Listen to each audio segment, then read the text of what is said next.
नमस्कार दोस्तों, मैं हूं आपका मोहित बरुआ और आप देख रहे हैं बरुआ का शो मस्ट गो ऑन। आज हमारे रंगमंच में साहित्यकार गोपाल खन्ना जी हैं, जिन्होंने आज प्रदर्शनी भी लगाई है। कास्ट लकड़ी के मूर्तियां हैं, खिलौने हैं।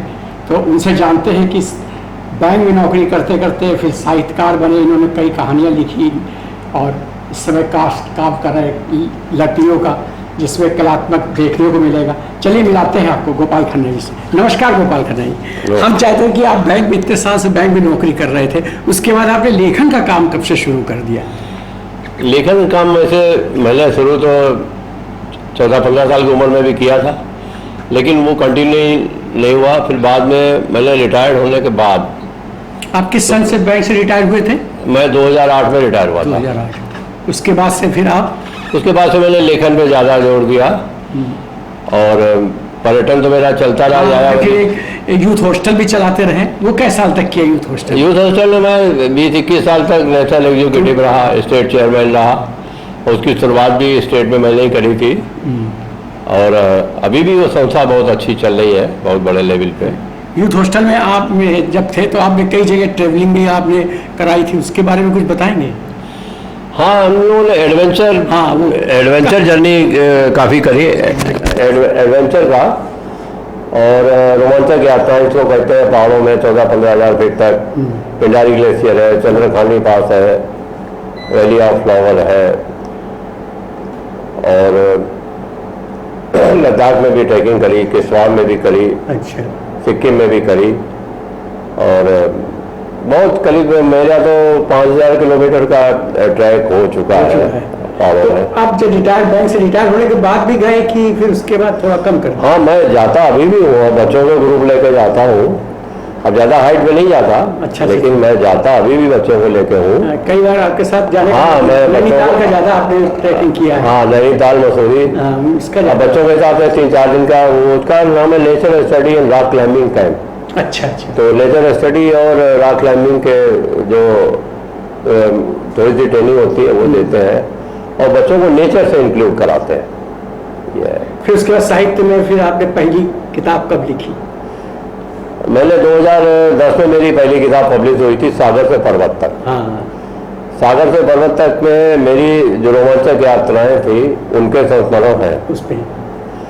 और उसके बाद फिर मैंने लिखी यायावर की यादें। यायावर की यादें में जो मैंने रोमांचक यात्राएं करी थी उसके अंदर जो इंटरेस्टिंग संस्मरण थे वो लिखे और सागर से पर्वत तक में यात्रा संस्मरण लिखे और इसमें जो यात्राओं के बीच में रोमांचक संस्मरण हुए या जिंदगी में वैसे वो उनको लिखा है यायावर की यादों में। वो 2014 में पब्लिश हुई थी। अच्छा, उसके बाद फिर क्या किताबें आपने पब्लिश की? उसके बाद मेरी किताब आई थी हृदय स्पर्शी कहानी। उस पर किस विषय पे था? वो उसमें सभी विषय पे है और मेरी करीब 42 कहानियाँ हैं उसमें। बहुत छोटी छोटी कहानियाँ, 3-3, 4-4 पेज की और उसमें बड़ी सभी क्षेत्रों को छुआ है मैंने। एडवेंचर भी है उसमें और वर्ल्ड के दूसरे सेकेंड वर्ल्ड वॉर का भी है उसमें, उसके पहले के भी हैं, पूरी दुनिया के किस्से उसमें है, ऐसा नहीं खाली इंडिया के या यूपी के। उसके बाद वाली किताब? उसके बाद मेरी एक कविता की किताब आई, जज्बात। एक्चुअली मैंने कविता लिखने में कभी सोचा नहीं था, लेकिन कविताएं मैं लिखता रहा, इकट्ठी होती गई। जब बहुत सारी कविताएं इकट्ठा हो गई तो मैंने सोचा अब इनको छपवा दिया जाए, तो वो मैंने छपवा दिया। वो सभी विषय पे है, उसमें कोई विषय? हाँ, सारे विषय हैं। तो अब कोई नया निकालने के विचार में? हाँ, नया मेरे पास मेरी जिंदगी के अपने संस्मरण हैं। हाँ, वो मेरी किताब तैयार हो गई है, हो सकता है इस साल आ जाए। मेरी जिंदगी के छोटे छोटे संस्मरण, मेरे परिवार के, मेरे दोस्तों के, मेरी बहन के, मेरी ट्रैकिंग के भी है। जो ऐसी घटनाएं जिन्होंने मेरे दिल को टच किया वो उस किताब में, वो उसके अंदर है और निश्चित रूप से वो दूसरे के लिए फायदेमंद है। तो उनमें निगेटिव सोच नहीं है। अच्छा, जो वो किस्से जिन्होंने मुझे कुछ सीख दी या जो किसी के लिए फायदेमंद हो सकते हैं वही है। मेरे पूरे साहित्य में मैंने ऐसे चरित्रों को कभी इम्पोर्टेंस नहीं दी जो जिनसे समाज पे जरा सा भी बुरा असर पड़े। तो वो जो है अच्छा, तो इसके बाद ये जो लकड़ी का काम जो आपने किया है, आज जो प्रदर्शनी लगी है, तो उसके बारे में कब से ये काम कर रहे हैं आप? हाँ, आपने ये जो प्रश्न पूछा बहुत मजेदार है। मेरे पिताजी को कारपेंटरी का शौक था। अच्छा। वो रिजर्व बैंक में डिप्टी ठेकेदार थे। क्या नाम था उनका? उनका था बाबू परसोत्तम दास जी खन्ना। हाँ, परसोत्तम। और बच्चे बाबू के नाम से वो जाने जाते थे। अच्छा, अच्छा। और रामायण के बहुत शौकीन थे वो, रामायण वाले बाबूजी भी कहलाते थे। तो कारपेंटरी तो मुझे अपने पिताजी से मिली। और जब उन औजारों से मैं 4-5 साल की उम्र से खेलता रहा तो मुझे विरासत में मिली। फिर धीरे धीरे मैंने उस कारपेंटरी को कला की तरह मोल्ड कर लिया। मैं कलात्मक चीज़ें बनाने लगा और धीरे धीरे करता रहा। मेरा कोई गुरु नहीं था, इसलिए मैंने किसी से सीखा नहीं। हालांकि मैंने डीएवी कॉलेज से ड्राइंग पेंटिंग में ग्रेजुएशन किया है और 1968 में किया, 69 में किया था। और मेरे गुरु थे विश्व के जाने माने चित्रकार बरतारिया जी। उन्होंने मुझे कहा कि तुम जो है ऊँट पे लकड़ी पे काम करो, ज़्यादा अच्छा काम कर लोगे। तो उनकी बात मुझे लगी कि मैंने चित्रकारी छोड़ दी एक तरह से और मैं ऊँट पे लकड़ी पे ही काम करने लगा, ऊँट पे काम करने लगा। और धीरे धीरे करते करते ये सब मेरी सारी टेक्निक इसकी अपनी है, सारा सब कुछ इसके कैसे बनाना है मैंने किसी से ना सीखा है और ना मुझे कोई सिखाने वाला कानपुर में मिला है। ये सब जो इतनी जो प्रदर्शनी लगी है, ये सब आप ही ने बनाया? इसको बनाने में कितना टाइम लगा? ये देखिए, ये मेरा 40 साल का कलेक्शन है। 40 साल का? ये एक दिन का नहीं कलेक्शन है, 40 साल का है। इसमें एक मॉडल रखा है वो 40 साल पुराना है। एक मैंने अभी बनाया, वो पिछले हफ्ते बनाया, केदारनाथ जी का मॉडल। और 24 दरी का मॉडल रखा है, वो मेरा 40 साल पुराना। तो धीरे धीरे बनाता रहता हूँ और तो बनता जाता है। जैसे गुल्लक में पैसे डालते जाओ इकट्ठा हो जाते हैं, उसी तरह से धीरे धीरे ये कलाकृतियाँ इकट्ठा हो गई। और आज ये मिस्टर नंद किशोर मिश्रा यहाँ के जो प्रधानाचार्य हैं, जी हाँ, लिखा है, उन्हीं के प्रयत्न से आज यहाँ पे ये प्रदर्शनी हो पाई। और वैसे तो घर में ये सब सामान बंद रहता है, इतना डिस्प्ले का किसी के पास साधन नहीं होता। तो आज यहाँ के अलावा भी कहीं और प्रदर्शनी लगाने का आपका इरादा है? मैं इसके बाद ललित कला अकादमी लखनऊ में मुझे करनी है प्रदर्शनी अक्टूबर में। अक्टूबर में? हाँ, तो वहाँ पे करेंगे? हाँ, उसके पहले मैंने 2008 में यूआईडी में मिस्टर इंद्रमोहन रोजगी जी की जो गैलरी थी उसमें करी थी। यही चीज किसमें? अब उस समय तो मेरे पास उससे आधा सामान भी नहीं था, तो बहुत बन गया। तो वहाँ तक जब आप ललित कला वहाँ लखनऊ में करेंगे तो क्या ये जो सामान दिख रहा है इससे और ज्यादा होंगे कि ये चीज? नहीं, मेरे पास सामान तो इससे ज्यादा भी है। अच्छा अच्छा, उसमें ज्यादा बड़ा? हाँ, इससे मेरे पास दोनों सामान है। अच्छा अच्छा। अब ये देखना पड़ेगा वहाँ जितनी जगहों के हिसाब से डिस्प्ले करा जाएगा। चलिए, उसमें जो होगा तो हम लोग भी आएंगे और देखेंगे। हाँ, नहीं, वो बहुत अच्छे लेवल पे होगा, बड़े लेवल पे काम होगा। और मुझे प्रोत्साहन मिलता है, शहर के जितने भी चित्रकार हैं, आर्टिस्ट हैं, सब मुझे प्रोत्साहित करते हैं। तो मैं आपसे ये भी चीज़ गुजारिश करता हूँ कि आपने बहुत किताबें लिखी हुई हैं, हम चाहते हैं रंगमंच के बारे में कुछ, यहाँ के रंगमंच कैसा था पहले और कैसे कैसे आर्टिस्ट थे, उसके विषय में कुछ अगर एक पुस्तक दिखा। देखिए, रंगमंच के बारे में मैं जुड़ा हुआ हूँ बहुत पहले से। राधे श्याम दीक्षित जी और मदन चोपड़ा जी और राजेंद्र सिंह जी जिस समय थे, तो उस समय मनोहर सुखेगा जी, और मैं तब से मंच से जुड़ा हुआ हूँ, लेकिन मैंने ज़्यादा कोई इसमें काम नहीं किया है। और मैंने ऑर्गेनाइज करने में जरूर मैंने मदद की है। और दूसरी बात, मैं अब एक कॉमेडी नाटक लिखना जरूर सोचता हूँ। अच्छा अच्छा। वो कॉमेडी नाटक मैं लिखना चाहता हूँ, वो मैं लिखूंगा। मैंने अभी तक नाटक लिखा नहीं है। हाँ, तो उसमें मैं आप लोगों की भी सहायता लूंगा। मुझे हम लोग देंगे रंगमंच वाले, और हम चाहते हैं अगर रंगमंच के बारे में पुस्तक लिखे तो कुछ हमारे यहाँ के रंगकर्मियों को। हाँ, लिख सकते, लिखनी मेरे पास काफ़ी मैटर है लिखने का। पुराने रंगमंच से मुझे याद है तमाम। अब 73 की मेरी एज है, तो मुझे कम से कम तो 68 ईयर्स तक की यादें तो मेरे बात नहीं, 5-6 साल की उम्र की तो याददाश्त मेरी ठीक है, तो वो पुरानी यादें भी हैं मेरे मन में। और अब मैं लिखने का काम ये थोड़ा बहुत ये करूँगा और लिखने का करूँगा, और थोड़ा बहुत घूमने का, तीनों शौक मैं अभी तक मुझे। अच्छा, वो ट्रैकिंग वाला भी आप कर रहे हैं? हाँ, मैं अभी भी जाता हूँ, बिल्कुल जाता हूँ। बच्चों को लेकर 300-400 बच्चों को मैं ले जाता हूँ हर साल जब जाइए तो बताइए। ये मेरा सोशल वर्क है, मेरी इच्छा है, मैं करता हूँ। बच्चों के माने मैं भी घूम लेता हूँ। हाँ हाँ, अच्छी बात करा है कई सालों से, मुझे मालूम है। इस कोरोना विषय में इस काल में शायद आपने बंद रखा होगा थोड़ा सा, इसीलिए।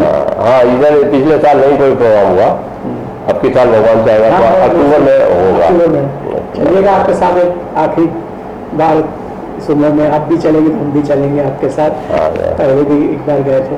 और तो यूथ हॉस्टल अब भी बरकरार है। हाँ, यूथ हॉस्टल बहुत बड़ी संस्था है, नेशनल लेवल पे, स्टेट लेवल पे भले वो थोड़ा सा कुछ कम एक्टिव है, लेकिन कौन देख रहा है?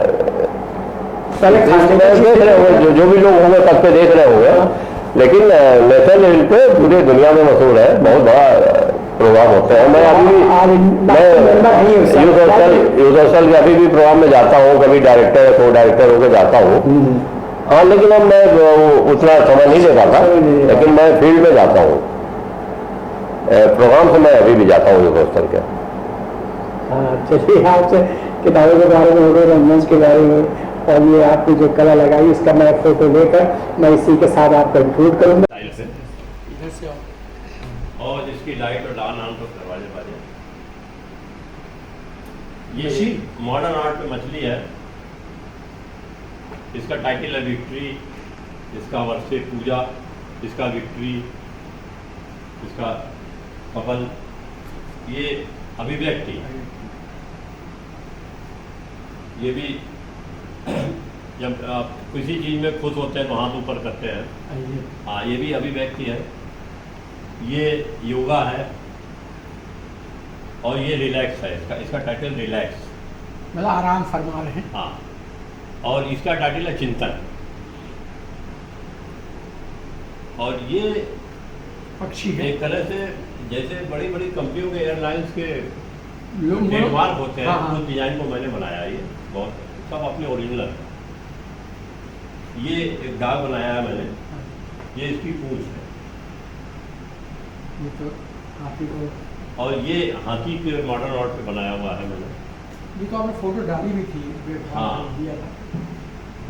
ये बैग, ये सांड है, इसकी फोर्स इसका जो दिखाया मैंने, वो 100 फोर्स। हाँ, ये हिप्पोपोटामस है, मॉडर्न आर्ट पे है। ये गैंडा है, ये एलिफेंट है।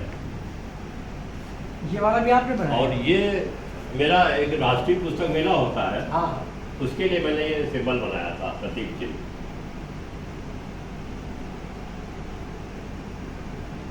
और ये एक डिजाइन है, मतलब कंपोजिंग है। ये टारगेट है बादशाह का। हाँ, ये टारगेट है, ये बादशाह, यानी हमें बादशाह बनना है।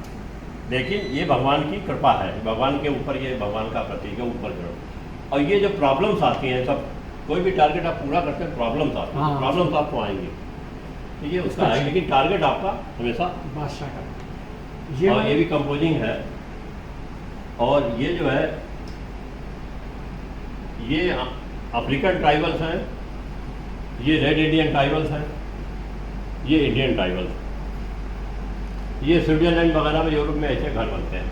अच्छा, क्यों बर्फ का होता है ना, इसीलिए थोड़ा सा। और ये मेरी देखिए, ये मस्जिद है, ये मंदिर है, ये गुरुद्वारा है, और ये चर्च है।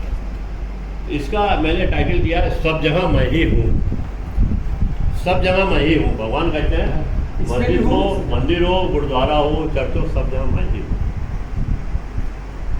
और ये राजस्थानी हमारे म्यूजिशियन हैं, और ये इंडियन मतलब म्यूजिक का। और ये देखिए, करोना में जो सोशल दूरी बनाई गई है, हाँ, उसका मैंने फर्नीचर डिजाइन किया। ये खासकर ये कोरोना पीरियड का पलंग है, ये झूला है, ये डाइनिंग टेबल इस तरह की इस्तेमाल होगी अब होटलों में और घरों में। ये कोरोना बेंच है, दूरी पे लगे। ये कोरोना सोफ़ा है। अब ऐसे सोफ़े आपको लाने पड़ेंगे घर में कोरोना के हिसाब से। ये जनरल है, ये ओल्ड पर्सन के लिए कुर्सी है, डाइनिंग टेबल है बच्चों के लिए।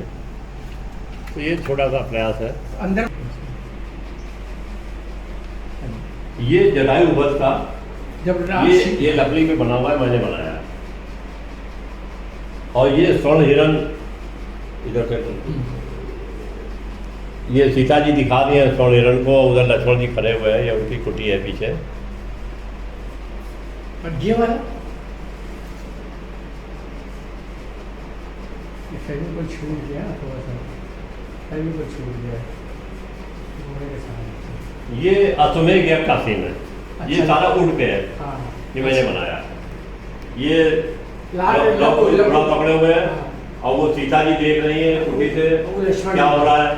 वो शत्रुघ्न जी अपने रथ पे सवार है और ये वाल्मीकि अपने आश्रम में बैठे हुए हैं, चुपचाप देख रहे हैं क्या हो रहा है। और ये केवट भगवान राम को सरयू पार करा रहे हैं। अच्छा। और ये वाला ये भगवान का जन्म के 2 सीन है। इधर से ये अंदर जो है वो देवकी या वासुदेव जेल में है और ये बाहर दिखाया गया है भगवान वासुदेव जी लेके जा रहे के लिए जा रहे हैं। ये सुदामा जी के चरण धुला रहे हैं भगवान। अच्छा उनका। और ये पनघट है, भगवान कृष्ण है, उनके ज़माने का पनघट है। ये ऊँट पे है, ये मेरे बनाए हुए खिलौने। और ये देखिए सहेलियों की जो समस्याएं होती हैं ये हल होती है पनघट पे। अच्छा। और ये भगवान माखन चोरी कर रहे हैं। ये खिलौने 70 साल 60 साल पुराने हैं, 60-70 साल पुराने, बनारस के बने हुए हैं ये। अच्छा।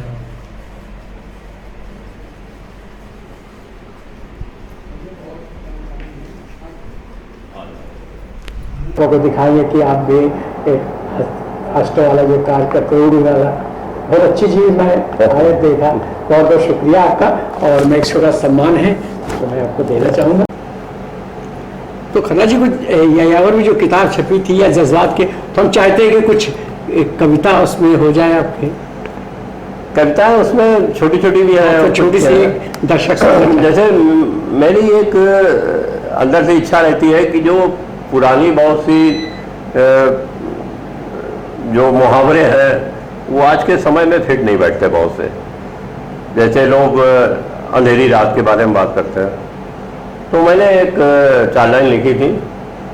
4 दिन की चांदनी है फिर अंधेरी रात है, 4 दिन की चांदनी है फिर अंधेरी रात है, ये तो सुनते आ रहे हो ये पुरानी बात है। 4 दिन की चांदनी है फिर अंधेरी रात है, ये तो सुनते आ रहे हो ये पुरानी बात है। चांदनी हो या अंधेरी रात तो बस रात है, जिंदगी का लुत्फ लो ये जिंदगी सौगात है। और जैसे लोग कहते हैं कमल के ऊपर, हाँ। ये सच है कमल कीचड़ में खिलता है, ये सच है कमल कीचड़ में खिलता है, पर वो कमल जब बनता है जब वो कीचड़ से ऊपर निकलता है।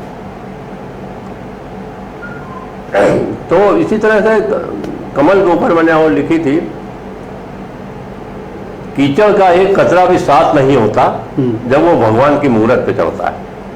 ये सच है कमल कीचड़ में खिलता है। तो इस तरह की बहुत सी परंपराएं लोगों ने लिखी हुई हैं। और कविता मेरी जैसे सभी विषय पे मैंने लिखी है। एक मैंने लिखी थी, तुमने जो पढ़ा है वो किताबों की बात है, अमल में यहाँ पे और कोई संविधान है। तुमने जो पढ़ा है वो किताबों की बात है, अमल में यहाँ पे और कोई संविधान है। जिसको नहीं मालूम हिंदू वो मुसलमान, वो बच्चा यहाँ पढ़ा हुआ लहू लुहान है। बहुत इसी तरह से वो बहुत लंबी कविता है। और मैंने सब सब्जेक्ट पे लिखी है, पहाड़ों पे भी लिखी है और मैखाने पे भी लिखी है, ईश्वर पे भी लिखी है, सब लिखी है। अभी मैंने एक लिखी थी, सोच न बदली कर्म न बदला और भगवान बदल डाला। सोच न बदली कर्म न बदला और भगवान बदल डाला, 2 कपड़ों में रहता था जो उसे सिंहासन दे डाला। जिस भगवान को उसने पूजा उसको क्या तुमने माना, सबका मालिक एक हो कहते इसका क्या मतलब जाना। किसी को पूजो कुछ भी कर लो या महिमा की गढ़ो कहानी, सारा जीवन व्यर्थ जाएगा अगर मानवता ही ना जानी। छोड़ छाड़ सब आडंबर को बस केवल इतना जानो किसी का दिल ना दुखने पाए, इसको ही पूजा मानो। बहुत सही, बहुत खूब। चलिए चलिए, छोटी सी भेंट है। तो पहले ये अल्ट्राटेक वालों का हमारा है, बैठ बैठ के करेंगे, बैठ।